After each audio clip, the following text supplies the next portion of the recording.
And okay, we already have some people showing up.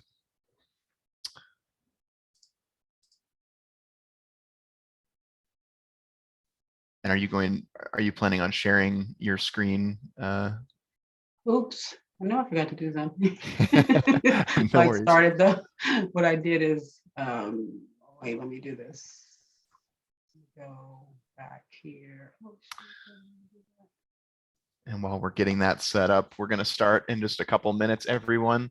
So welcome and good to see you all. I see you, Alma, Alyssa, Emerson, Itzel, Jose, and Melid. Welcome, everyone. Good to have you here.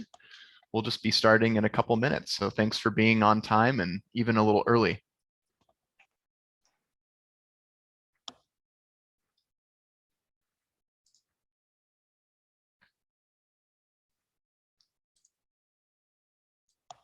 Okay, great. I can see it. exactly 5:29. I'll Yep. start it right at 5:30. Give it another minute or two. Mhm.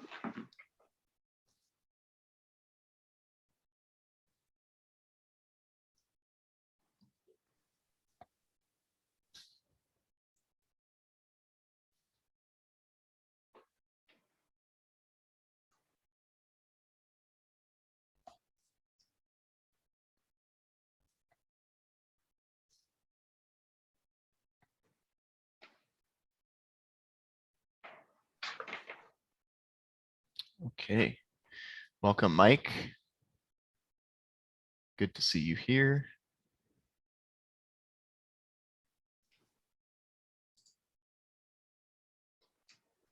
Good evening, everyone, and welcome to our Skills for Success seminar. The topic tonight is making sense of scholarly resources. I'm Lisa Phillips, an assistant dean here at Los Angeles Pacific University, and I'm just happy to welcome you. I also have joining me our senior success coach, Drew Lindstrom. And we want to really cover two main topics with you tonight. One is going to be what type of journal articles you're going to discover as you're doing your research in the library. These are different types of articles that are found in peer-reviewed academic journals. And so I'll take the first 10 to 15 minutes to cover that. And then Drew is going to really spend time breaking down how to read and interpret and analyze and think about a primary empirical research article. So that's really the big focus this evening, is really to help you learn how to do that effectively. So I wanted to start by talking about the difference between primary and secondary sources. This is just some terminology that you're going to hear sometimes. It doesn't really determine whether something is peer reviewed or not, but I think it's important for you to understand the differences. So first, I just want to mention, and you probably heard this in the library research seminar or webinar, that not all scholarly journals are peer reviewed. So with me kind of coming from a leadership and business and management background, those are the programs I oversee. One example that our students find in that area or that discipline that we use a lot is Harvard Business Review, which is an excellent source, but it is not a peer-reviewed source. So that's just an example of a really high quality source that's not peer-reviewed. So knowing the difference between primary and secondary is important, but this doesn't determine if something is peer reviewed. Primary research or sources are really the cutting edge of research. And what's considered a primary resource does vary by discipline. But basically, when you hear primary research, we're talking about empirical research articles that report findings. And this is most typical and similar across disciplines. Other examples you'll find are symposiums, dissertations, conference proceedings, speeches, biographies, and narratives. So just an example, if you're a historian, and you are looking at an original biography or narrative, that is considered a primary source. Secondary research, on the other hand, summarizes and synthesizes original or primary research. So some examples that we'll talk about tonight are literature reviews, commentaries, editorials, and even textbooks, which are secondary but are not peer reviewed. So I'm going to talk a little bit, probably more so about literature reviews, and I'll make reference to some of the other types of articles that you'll find. So as I mentioned, literature reviews and meta-analyses, those are types of reviews. So a literature review can be a narrative type of review, and a meta-analysis is a quantitative summary of research, of primary research. I'll get into more in the next slide, but these are just some examples. Even something like a book review of a scholarly book could be found in an academic peer-reviewed journal. Opinions, commentaries, editorials, speeches, case studies are all additional examples of the types of articles you'll find in these journals. Number E, which is primary or original empirical research, is going to be really the main focus tonight. And again, Drew will really break down that type of research for you with an example. But I wanted to just quickly link to one example here that I wanted to show you. This is from the Academy of Management Journal, which is really a premier journal in business and management. And as you can see, I've selected peer-reviewed article examples. So I'm just going to scroll down here just to show you these different types of articles. And you'll see there's an editorial, but it's also peer-reviewed. We have a speech that's peer-reviewed, and so on.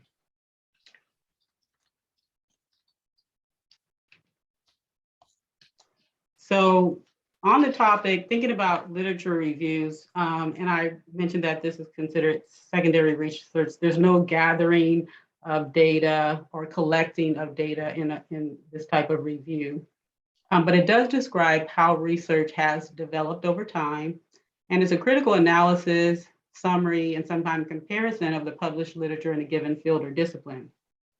And the main objective of a literature review is to identify gaps in the research and make recommendations for future primary research. And you'll see that a literature review is foundational to many different types of research that you'll see, including a primary research article will have a literature review as a part of that write-up.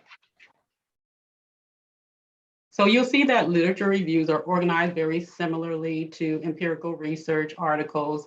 It will include an abstract, an introduction, a method section, and a conclusion. An example might be one thing that I personally have looked at or considered is transformational leadership. That's a hot topic if you're looking at a leadership program. And so I might want to know, what is the relationship between transformational leadership style and job performance or employee performance? So I might want to look at what does the research say? How has it developed over the past 20 years? That might be a chronological literature review. Or I might combine a thematic and chronological review by looking at the relationship between these variables and looking at, that would be considered a theme if I'm looking at a leadership model or framework. So I'm looking at how the research has evolved or progressed over time. And so those are just, two examples of the types of literature reviews you may find. The method section in a literature review is focused on the criteria that the authors use to select the articles to include in the review. They're very specific criteria that they use, because that's really significant to understand which articles they've included and which they've excluded from the review. A meta-analysis is a type of literature review, but it is a quantitative analysis of the literature where the authors are gathering data from independent primary studies that are focused on the same question. So they're trying to generate kind of a quantitative estimate of the phenomenon that they're studying. This allows researchers to validate their findings across multiple studies. And so it's a summary of the body of evidence for a specific question. Just thinking about this is, if you were like in the pharmaceutical, if you're in like healthcare or health management or pharmaceuticals, even as a sociologist and educator, you want to make decisions based on the body of evidence. So these type of reviews are really helpful for understanding how that has evolved over time. I was going to provide an example. I'm going to skip over that because it's basically the same elements. I don't want to really distract you by getting too deep into a meta-analysis which has a lot of data involved. But if you have questions about that, we could talk more about it. And then, as I mentioned, there are also commentaries. Now, commentaries are based on an expert's opinion, so it can be a really helpful way to gain a more in-depth understanding of a topic. It's not typical for to be used maybe as a reference, but it could be valuable. Let's say, for example, back to my idea of transformational leadership. If I looked at seminal authors who actually originated the theory and they are now commenting on the framework, then because they are our expert researcher on the topic, if I cite them, it is a meaningful citation to say, this particular person who's a seminal author, wrote this commentary on something they've been researching for 20 years, right? So that would be an acceptable citation, in a business or leadership type of discipline. But the key is understanding what you're citing, why you're citing and why it's significant. And then book review, as I mentioned, you may find reviews of scholarly books in journal articles. That is also may be more focused on an author's opinions and opinion or perspective. But be aware that sometimes book chapters are written and they do include empirical research. So knowing that distinction and picking up on that is important. But a book review can also help you determine, do you want to read the book? Is it something that you should pursue and learn more about and actually include in something that you are studying? I want to just talk at a high level about primary research, which is empirical research that includes a collection of primary data for analyzing or solving a problem. I wanted to just mention this briefly because when you go to read an article in an academic journal, there's an incredible amount of work that has gone into creating this report or this output. Can be sometimes the result of years of work, but even not unusual for it to have been a year to just or more to collect the data. And so understanding that an incredible amount of work has gone into that, of identifying the problem, creating a research question, conducting a literature review, choosing a target population, what sample size should I use, collecting, analyzing, interpreting, and the data. Really a significant amount of work goes into that. The data collection process, it might take place via surveys, interviews, or observations, and it might be quantitative or qualitative or both. For my dissertation, I conducted a mixed study and I included both quantitative and qualitative data. And so the way that data is analyzed is very different. Qualitative data looks a lot at the thematic elements. It's a lot of taking time to actually record all of those.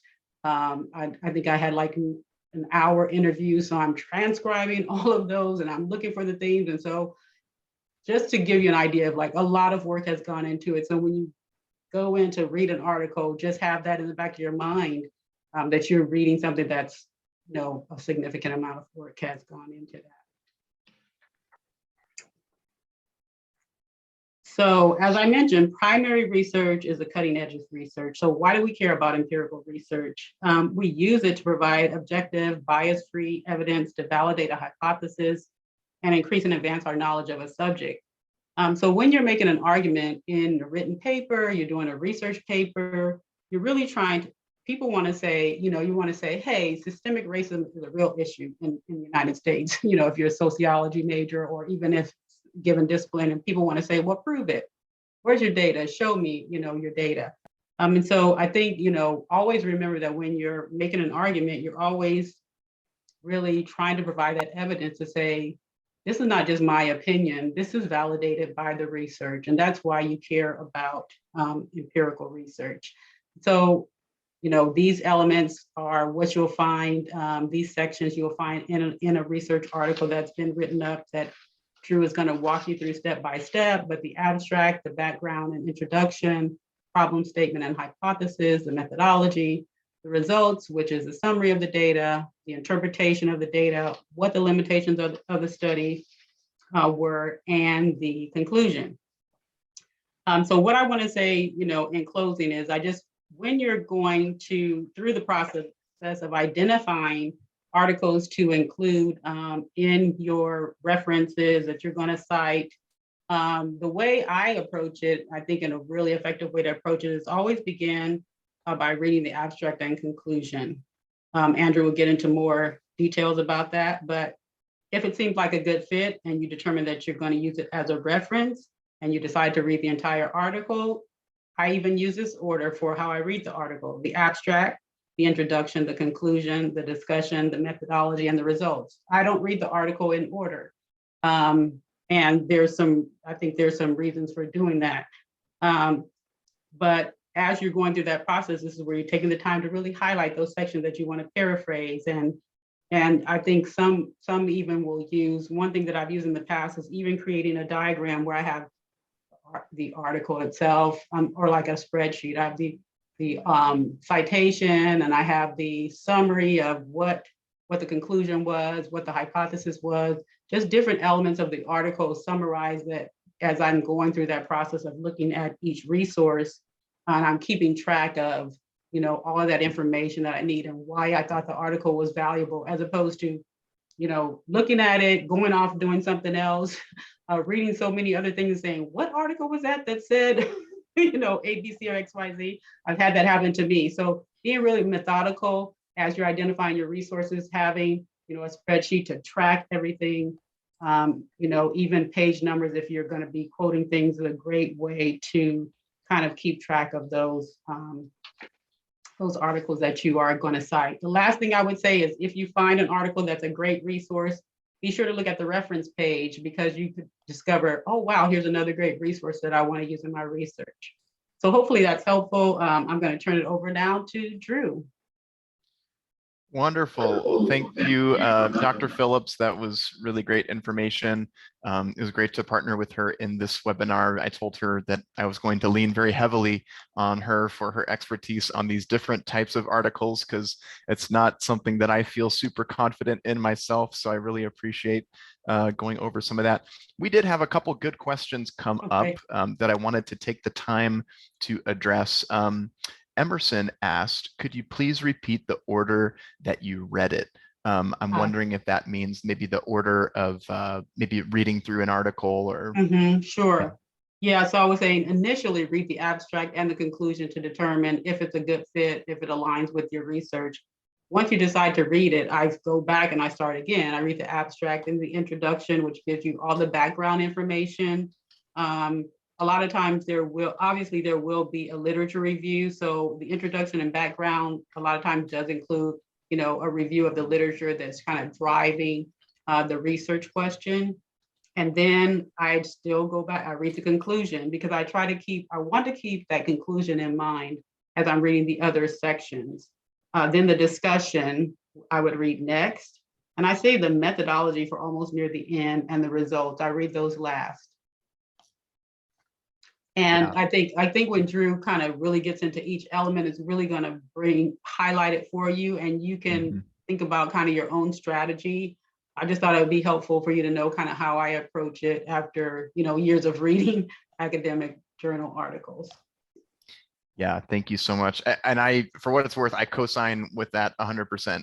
In all of my time doing, studying and researching as an undergrad and grad student, that's kind of what you end up developing for yourself. I would say almost every grad student gets to that point where you say, yeah, you kind of know that the most efficient way to go about this is to start with the abstract, then get to kind of the ending result in the summary or conclusion, and then kind of work towards the middle, where you maybe end up in the methodology towards the end.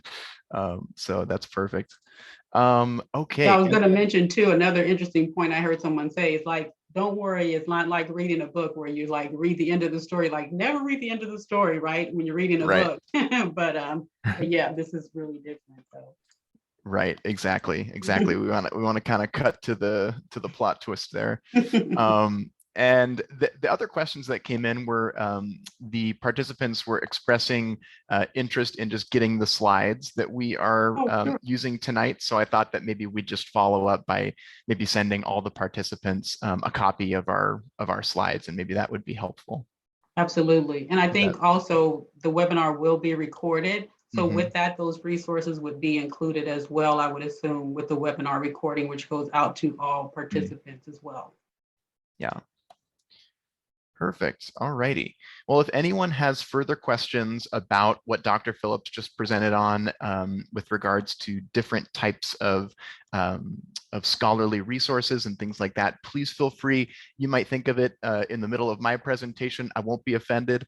Please just chat that to us or put it in the Q&A, and we'll continue to monitor that, and we'll make sure to address it at another point. We'll take another break after my presentation as well to pause for questions. So there'll be plenty of time for that. So, all righty, perfect. Let me go ahead and get into my section, and we're going to just kind of run through um, the different sections of what a research article would look like. And Dr. Phillips, are you seeing my slide now?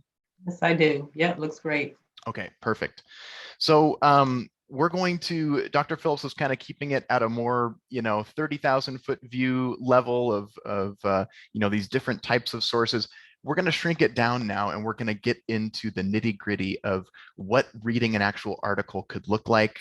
And I come from the world of psychology myself. I was a Master of Arts in a clinical psychology program at Azusa Pacific University. And so I came across a lot of the types of articles that I'm going to be doing kind of a case study in tonight, which are those research articles where the authors actually conducted their own research over time and presented that in a peer-reviewed scholarly article. And Dr. Phillips is absolutely correct.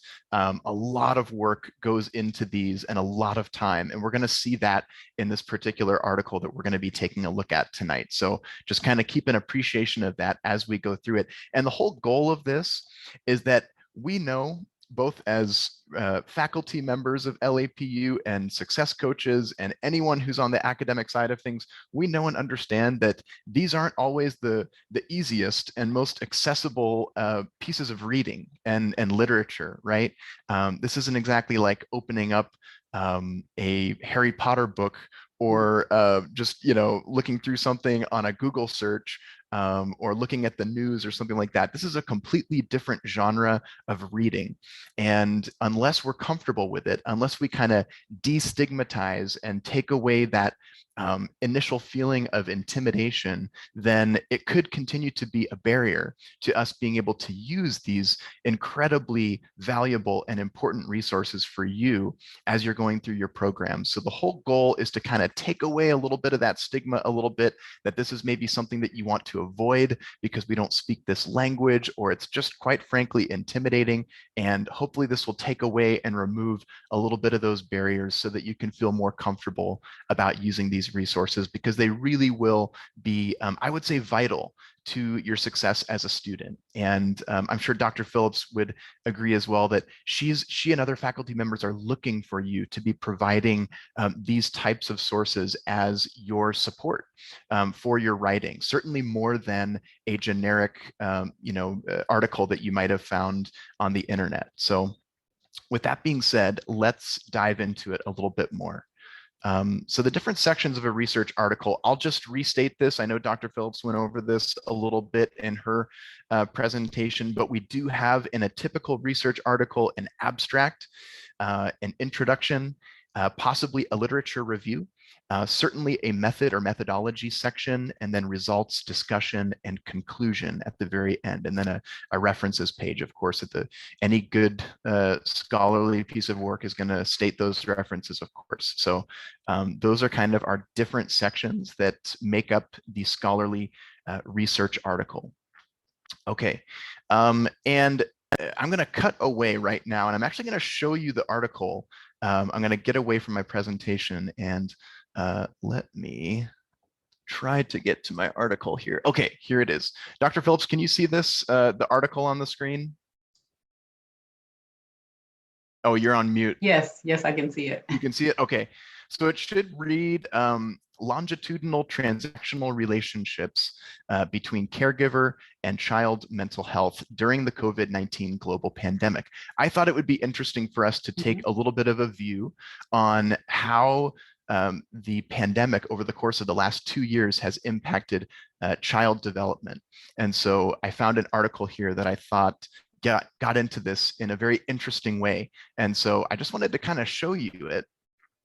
and scroll through it a little bit. And so you'll see that it's fairly extensive. It's certainly not a book, but a lot of research articles are going to be between maybe 10 and 20 pages. And so you'll see all of these different sections, right? I'm scrolling past the results section right now. We're starting to see tables. We're starting to see maybe graphs, maybe charts and things like that that represent the data that was collected. That can sometimes be the intimidating part, right? And I want to acknowledge that. We're now scrolling past the discussion, which Dr. Phillips mentioned is a great place to start, sometimes kind of seeing whether or not this is a good article for you. More charts, more tables. And then we kind of coming to the bottom here and to the end, and we'll eventually see that we'll get to our references page at the very end. And take a look at all these references, by the way. This kind of shows a lot of just the extensive research that these authors went into in addition to conducting their own research. You'll see 68 different pieces of scholarly literature here that they are basing this article and their findings on, in addition to the research that they conducted, which is really interesting. So yeah, I think that highlights just kind of what a typical research article could look like for you when you're using this. So I wanted to show that example. All right, let me try and cut to my other, okay, we're back on my slide, perfect. Let me go back to presentation mode. Okay, and what I've done is I've cut snippets of that article that I just showed you to demonstrate these different sections that we're going to be talking about tonight in order to highlight that for you. And I thought I'd highlight maybe just some important sections of each section. So you could call it maybe like a subsection, and we'll see what that looks like. So for the abstract, this is basically a summary. This is basically just trying to capture what the researchers did and just the major thought of from beginning to end, and they're going to try and capture that in a very concise way in the abstract. So it provides a short-term summary. It draws attention to the article's focus, the results, and the conclusion. It's kind of like watching a movie trailer that spoils the ending of the movie. Dr. Phillips said something very similar, and that's what the abstract is trying to do, is to give you that bird's eye view of everything, from the beginning to the ending, of how to kind of capture the essence of what they did. Okay, and here is the abstract. You might have recognized this from the top of the article when I showed you this just a moment ago.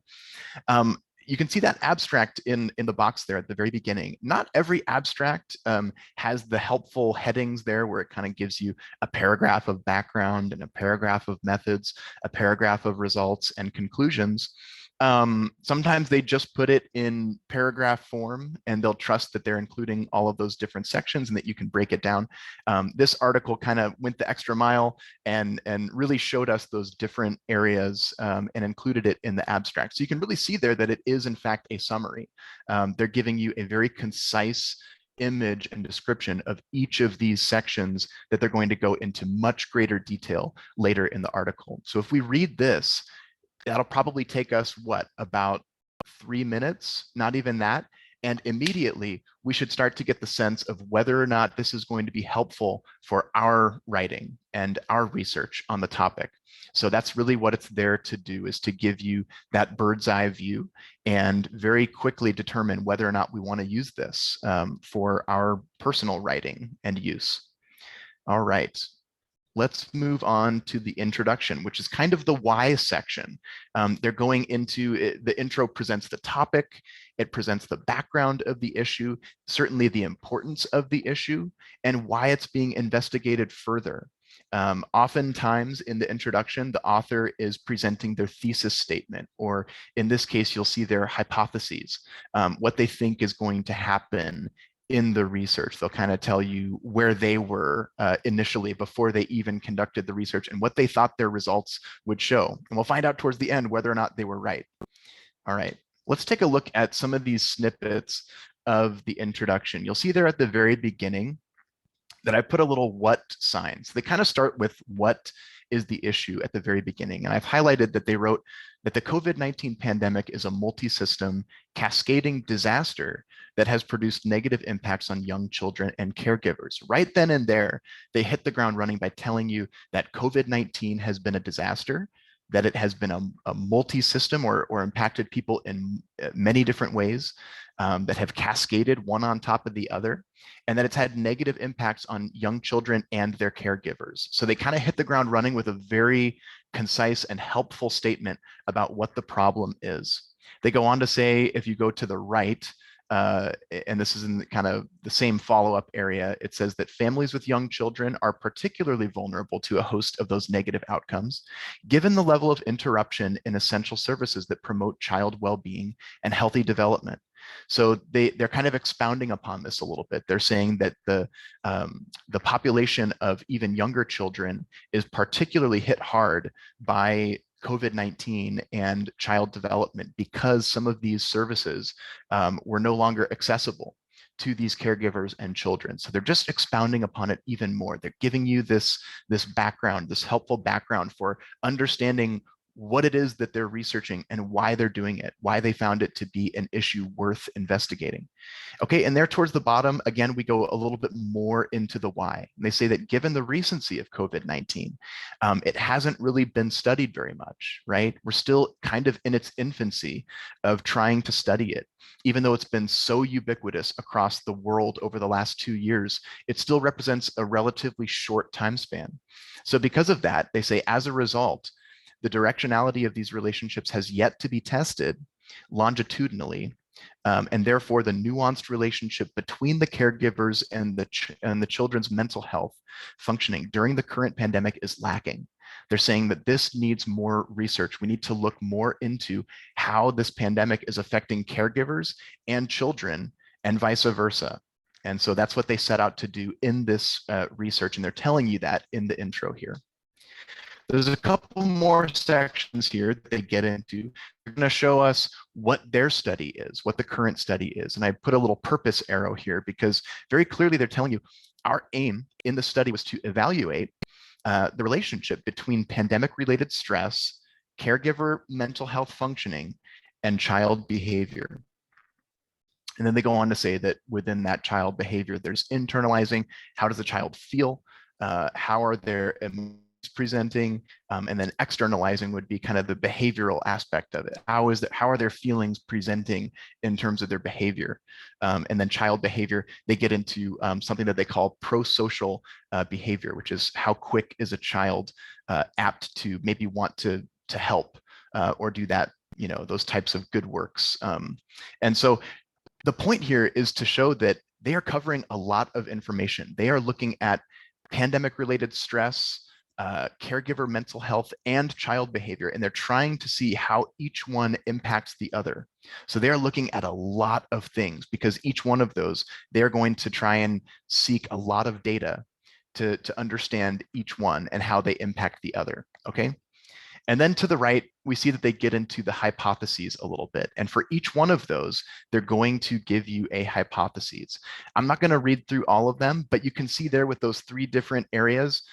For instance, that first one, they think that with impaired caregiver mental health and pandemic-related stress, that's going to present it's going to predict worse child behavior. So they think that that's going to have a direct correlation, that as the caregivers have worse mental health and worse pandemic-related stress, that in turn is going to affect the children negatively. And they're telling you that right at the outset. They're saying that this is what we think that the data is going to show. We don't know, but that's what we are predicting here. All right, and they go on to do that a couple more times. All right. After the intro, there might be a literature review, which is basically a section saying who else has done work in this and how can we summarize those works so that it can help us better understand. Not every research article is going to do this, and in fact, this particular article did not. So we're just going to kind of bypass it. But if you do see that section, just know that if it's included, it will do that. It'll summarize those previously published research on the topic and show you what's been discovered and what questions still remain. But again, for this case study of this article, we're not going to find that section in there, and that's okay. All right, then we typically get into the method, which is the how section. And this is really the details of how the study was conducted. And it's the blueprint of how it was done. They're basically showing us everything that they did, how they did it. And for all intents and purposes, after we read through the method section of a research article, we should almost be able to conduct the same research if we wanted to. They're really giving us that amount of detail. And that's kind of their goal, is to show you that blueprint and show you the legitimacy of what their process was like and how they went about doing it. As Dr. Phillips mentioned earlier, that empirical research, right? This is a way to show that their findings were legitimate. Okay, here are some snippets from a methods section. I know this is a lot. There are a lot of arrows going on here, but we'll try and break it down. We'll see there at the top left, this is a snippet that shows who were the types of people and how many participated in the study. So you see that they recruited families from approximately 2,000 email lists from 2,000 caregivers who are providing childcare for children ages birth or 0 to 5 years. So very early in the children's stage. And they sought those participants from a university medical center in a metropolitan city in southeastern United States. And they said that the 2,000 email, of the 2,000 people that they asked to participate, they got 260 participants. So that's quite a few, right? You want to cast a large net and hopefully still get quite a few participants in the end. And they noted that they're from urban and suburban neighborhoods. They go on to say that it's a pretty diverse representation of people, which is important to see how scalable these results are across diverse populations, and particularly in the United States, right? We have a large diversity of population in this country. So that's the first thing that they're showing in the method, is who. And then next, if we go over to the right, we'll see some of the measures that they did. I highlighted that they developed their own risk and resilience survey. So they're telling you right there that they came up with their own set of questions and survey. So they kind of did their own work. They're not using outside work. All they did use, beneath that, you'll see that the COVID-related stress kind of index, or everyday stressors index. They use that to base their survey questions off of that. And they found that to be a reliable index of how people are, phenomenologically experiencing the effects of the pandemic. So they're noting that they use that and that it's legitimate. And they go on to say that this is their survey polled people in terms of their family members, their health, their employment, their housing, transportation, having enough money for basic needs, and of course, relationships. So again, we're seeing how far-reaching and how extensive their research is, as they want to seek to find out how the pandemic is affecting people. They needed to kind of, again, cast that wide net of all these different areas of life that it could be affecting people, so that they get a comprehensive view of what's going on here. And then they go on to say, they use these Likert scales ranging from 1 to 0, not at all bothered, a little bothered, all the way to I don't know. And then to the bottom left, you can see more of that. Do I strongly agree with this statement? Do I partially agree? Do I partially disagree or strongly disagree? And you can use that and tally numbers to them, as you see in the bottom right.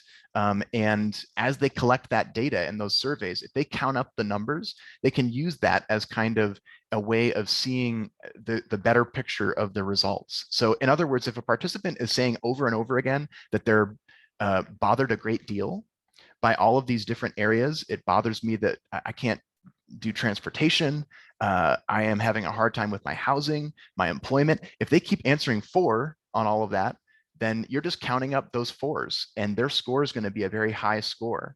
And so those Likert scales are really helping them to be able to see where the numbers are coming through in the end. So methods section, like that, it's going to be a little bit intimidating seeing a little bit of those numbers, but they're showing you that blueprint, which is really helpful for how they conducted their research. Then we get into the results section, right? Or what happened? What did that research show in the end? Where did the data come in? In other words, were our hypotheses correct or not? And so they'll list the findings of the research. It can sometimes appear intimidating. In the results section, they'll post their tables, they'll post their graphs, they'll post their charts, all of those things where they're trying to be helpful in giving you kind of an image of what the data showed. but it can also sometimes be, a little intimidating. I'll readily admit that. Sometimes my eyes glaze over when I'm going through some of those graphs and tables. I'm thinking like, I don't readily understand this, and that's okay too. And it's also helpful and thankful that they write a lot about the results section as well, and they'll break it down in a way that we can just read about it also. So yeah, it points to the data's significance, the results section. So let's take a look at some of these sections from this article's results section. So immediately, they are showing us that the impaired caregiver mental health and pandemic-related stress were both positively correlated across all 3 time points. And when we say all 3 time points, this was a longitudinal study. And I know that's like one of our statistic words that we get that can sometimes be, lost over time as well. A longitudinal study is when they pull the same grouping of people or survey the same grouping of people over a period of time. And in this case, they were polling them from April, I believe, through July of, I think it was 2020, that first year of the pandemic. It could have been 2021. Don't quote me on that. But it was over kind of a short window of time, maybe 3 or 4 months, and they polled these people 3 different times there because they want to see how these results are proving out over the course of time, and that's a longitudinal study. But they say there that the caregiver mental health and pandemic related stress were positively correlated. So in other words, if there was impaired caregiver mental health at the first stage, it was likely to also come along with higher levels of pandemic stress. And the same thing with the second time period, and the same thing with the third, that those two are largely correlated together. They kind of follow and are each other, and they're thick as thieves. And then they go on to list more of those results. Interestingly enough, let's look at where it says in contrast there, a little bit of a ways down. They said, in contrast, impaired caregiver mental health and pandemic related stress was largely unrelated to child pro-social behavior. And that went against one of their hypotheses. They thought that the impaired mental health of the caregiver and the higher levels of stress was going to result in less pro-social child behavior. It actually didn't bear that out in the research, which is interesting. And they kind of have a little bit of a theory about that later on that we'll get into. But again, you can see the tables here. I wanted to show you that. Here are a couple more tables. If your eyes are glazing over, it's okay, but just know that these are supposed to be helpful. This is supposed to show you a representation of the data in a way that you can kind of maybe get a quick snapshot of maybe what some of the trends were. And you can see there, take a look at both of these. You'll see that they use numbers such as CGMHT1. That stands for Caregiver Mental Health at the first time that they conducted the study. And then CGMHT2 the second time, and T3. And then CGPS, pandemic stress, over the course of 1, 2, 3. And then child external behavior, T1, 2, 3. Child internal, how are they feeling, 1, 2, 3. And then pro-social behavior, 1, 2, 3. So we can see just, there are 15 different sets of data that they collected over the course of those 3 or 4 months. So again, it was very extensive, and each one of these sets of data, there were a lot of questions and a comprehensive picture that they were getting in order to draw a conclusion about, for instance, the caregiver mental health at the first time of polling that. Okay, so they're trying to show us that in those tables, but it can be intimidating. I do acknowledge that. And then finally, in the discussion, that's kind of the what does it mean section, which is why Dr. Phillips also brought that up towards the beginning and said that this, you can kind of go towards the beginning stages of reading the article, because this is kind of the meat and potatoes of what the article is. They're going to have the opportunity here to analyze their findings, to interpret the significance of the data, and to offer self-critique of the strengths, weaknesses, and suggest how future research can build upon their study. So I'll quickly breeze through a little bit of this, but at the very beginning, they kind of restate the purpose of their research.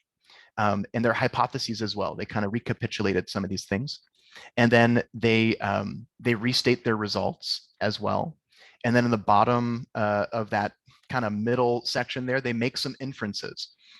Notice that they say there that it is possible that high levels of caregiver stress during the pandemic negatively impacted parent-child attachment, which may have resulted in increased risk for behavior problems.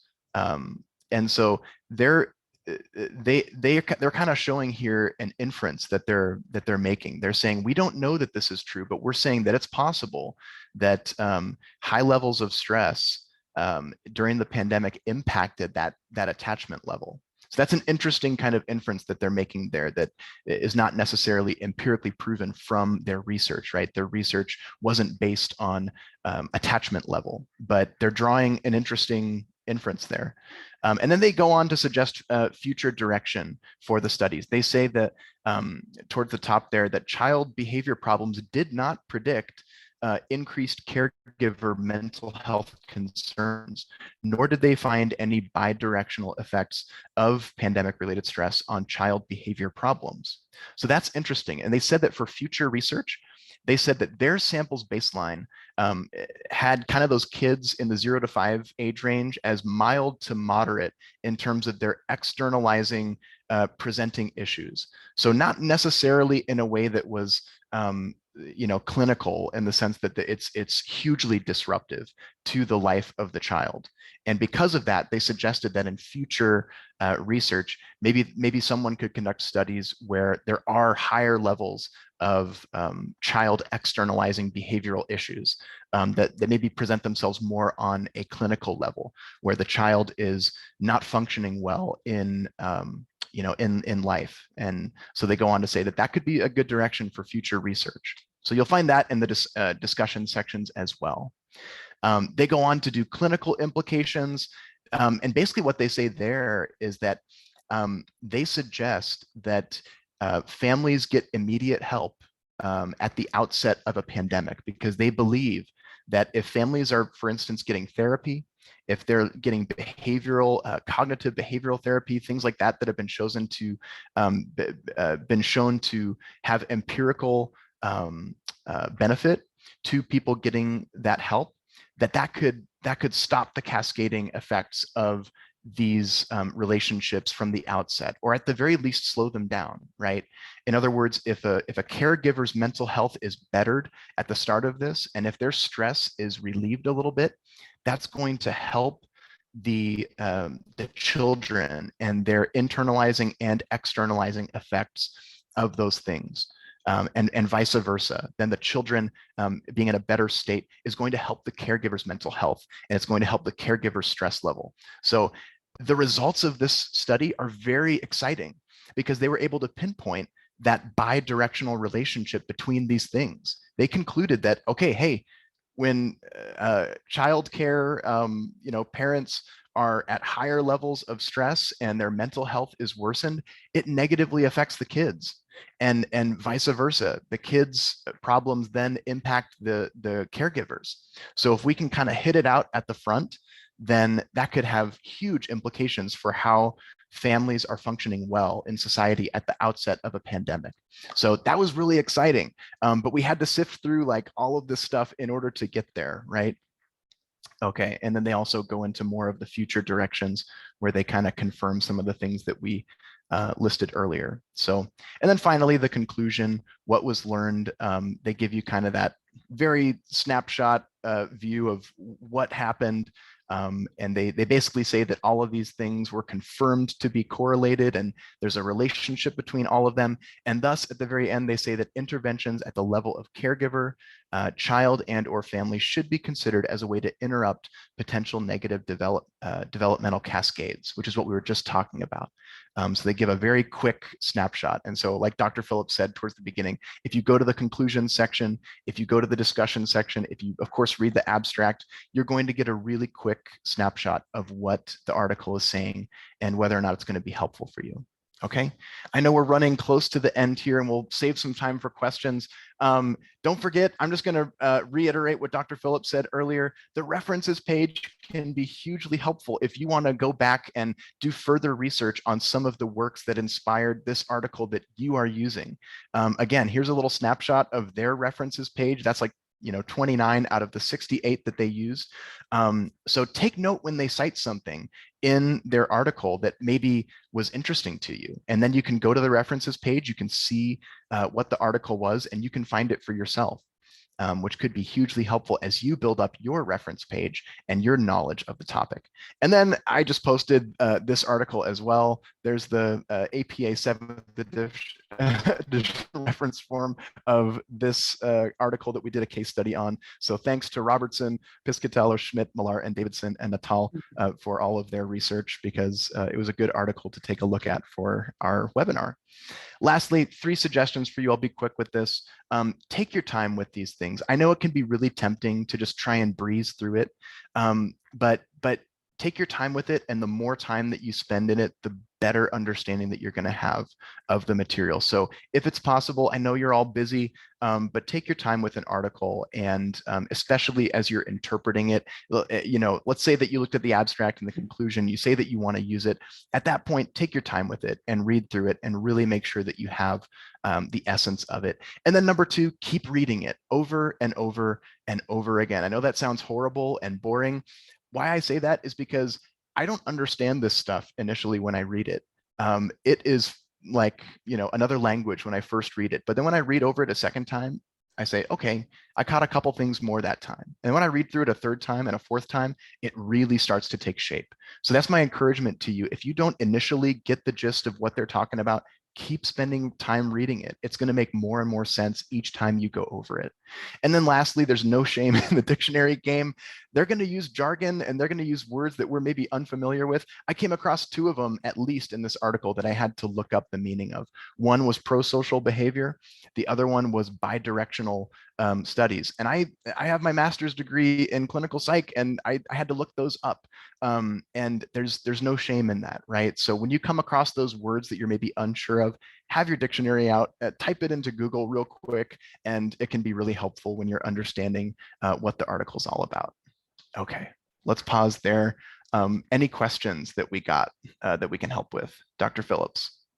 Yes, you kind of started to address Gustavo's question at the end.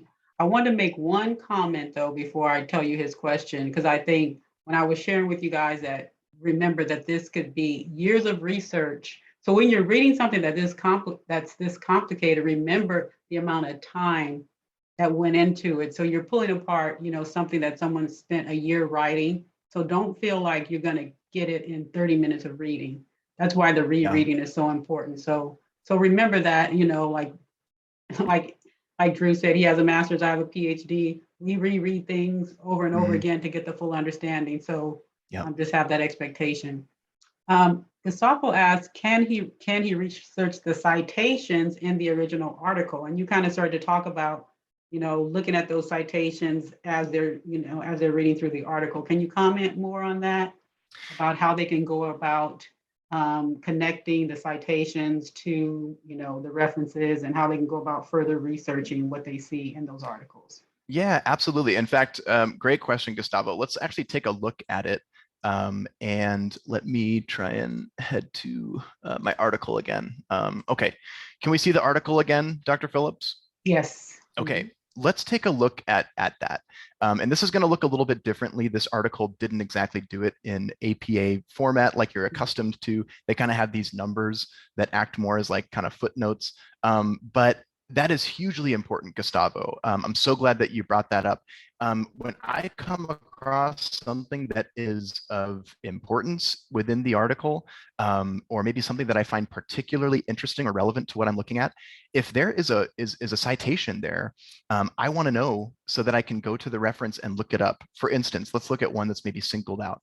They say here that, for example, increased pandemic stress, I'm highlighting this part, has been associated with increased family conflict and use of negative parenting behaviors, and in turn increases child distress and caregiver depression. That's a really interesting note that they have. And we do see that they have a citation there that's going to take us to their 16th resource. And again, this was in the introduction section. So the first section after the abstract of the article. So if I just go to the references page or the resources page and go to 16, that's going to show me where they got that piece of information. And if that was really important to me, or I found that particularly interesting, at that point, I want to find it if I can and look it up and start reading through it so that I can really expound upon my knowledge of the topic as well. That's a great question. Let's see. And can they be found in the library? Yeah, and that's why I just said that find it if you can. Find it if you can. It's very possible that you'll find it in the library. For those of you who have gotten comfortable using the online library resource, and I hope that you do, it's a great, vital resource for you. Then you know how many articles are found within those databases. There are practically like 100 different databases within the online library, and each one of them has thousands and maybe even millions of articles within it. So there's a good chance that you might find that resource if you go poking around the library. And if you don't, try and be resourceful, right? Maybe try at that point, maybe use Google Scholar, maybe use some of these other things that you might be able to find it, and keep digging around. Don't give up after the first try. Yeah, academia.edu is another great source. ResearchGate are two other sources where you can become members for free and then get access to research articles as well. Let's see, the other it was a comment. So I wish there was an app that students could download where Andrew can walk them through breaking down future research papers. Duly noted. We'll try and get into development stages of that app. Nice. I appreciate that. Any other questions that anyone has? We have a couple minutes left if there are any other questions. It looks like, yeah, and maybe there was a follow-up in the Q&A on where can they find the link for this seminar. Good information to revisit. We'll make sure that we are following up with all of you with hopefully we can get you the slides to both of our respective PowerPoint presentations, and then also a link to the YouTube video that's going to go up of the recording of this. So hopefully that'll help provide that for you. Perfect. Yeah. All right. All right. Well, thanks everyone for joining us for this time. I hope that it wasn't too dry, and we just really wanted to provide you with a couple more tools in your tool belt for sifting through these types of articles in a way that's not as intimidating, and in a way that doesn't make you feel like you pull up the article and you take one look at it and you just want to get rid of it, right? Now, hopefully, we got a little bit of a crash course into these sections, and you can spend more time with it next time around, and just continue to build upon your tools. So we really appreciated everyone joining us for this time and your valuable time that you spent with us this evening. And if you have any further questions, please feel free to let us know. Absolutely. Thanks so much, everyone, and have a great evening. Yep. God bless. Bye.